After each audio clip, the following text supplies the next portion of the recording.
بسم اللہ الرحمن الرحیم۔ السلام علیکم، welcome to Kazmi health and beauty tips. امید کرتا ہوں کہ آپ سب خیریت سے ہوں گے۔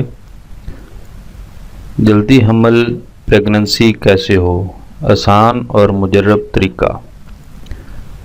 بچے کی پیدائش کے لیے مباشرت، بیضہ ریزی، اوولیشن کے قریب ہو یعنی پیریڈ نزدیک ہوں۔ بیضہ ریزی کا وقت جاننے کا ایک آسان حل یہ بھی ہے کہ بازار سے ایک سٹرپ ملتی ہے جس سے ایک دن پہلے بیضہ ریزی کا پتہ چل سکتا ہے۔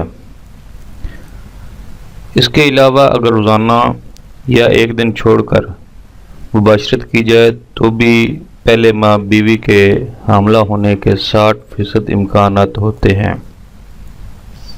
مباشرت کے لیے اصل ہی طریقہ استعمال کیا جائے، یعنی بیوی نیچے ہو اور میاں اوپر ہو۔ بس بیوی کی کمر کے نیچے تکیہ رکھ دیں۔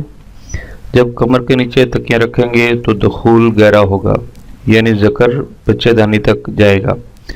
مباشرت کرتے وقت بیوی کی ٹانگیں کندھوں پر رکھیں۔ جب آپ ڈسچارج ہوں تو ذکر کو فوراً باہر نہ نکالیں، ورنہ منی کا بہت سا حصہ فرج سے باہر آ کر ضائع ہو جائے گا، جس سے سپرم کی تعداد کم ہو جائے گی اور حمل کے امکانات کم ہو جائیں گے۔ بہتر یہی ہے کہ ذکر خود ہی سکڑ کر باہر آئے۔ انزال کے بعد بیوی کو 30 منٹ سے 1 گھنٹہ اسی طرح لیٹا رہنے دیں۔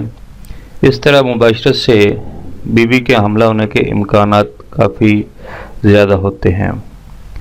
Thanks for watching. Do not forget like and subscribe.